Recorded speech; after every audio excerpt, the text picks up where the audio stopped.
জিদ্দার একটা মুভি আসছে লায়ন বলে। এই লায়ন মুভিটা শোনা যাচ্ছে নাকি ঈদের সময় আসবে, কিন্তু এখন একদম মানে ভেতর থেকে খবরটা পেয়েছি আমি। এটা সত্য কিনা জানি না, কিন্তু যতটা মানে মনে হলো সত্য হতেও পারে। তো যাই হোক, ঈদের সময় আসছে না এই মুভিটা। কেন আসছে না? বাজেট, মানে এই মুভি যে বাজেট, এই বাজেট নিয়ে একটু সমস্যা চলছে। মানে মানে অনেকটা বেশি বাজেট। মানে খুব বড় সার্কেলেই মুভিটা তৈরি হচ্ছে। এবারে বাজেটটা কিন্তু অনেকটা হিউজ একটা বাজেট, সেই অনুযায়ী বাজেটটা একটু প্রবলেম চলছে। এই কারণেই মুভিটা ঈদে আসবে না। এবারে কবে আসবে সেটাই দেখার বিষয়। যখন আসবে মুভি সুপারহিট হবে, এটা গ্যারান্টি। ঠিক আছে, এটা আপনারা মেনেই নিন যে লায়ন সিনেমাটা গ্যারান্টি সুপারহিট হবে।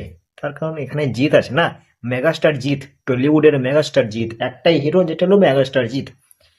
ঠিক আছে, এই হচ্ছে বিষয়। এবার লায়ন মুভিটা যখন আসবে সুপারহিট হবে।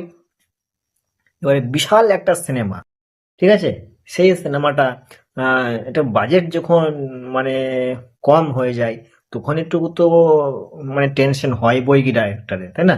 তো ওই এই কারণেই হয়তো সিনেমাটা ঈদে আসবে না, পরে আসবে। এবার যখন আসবে মুভি সুপারহিট হবে।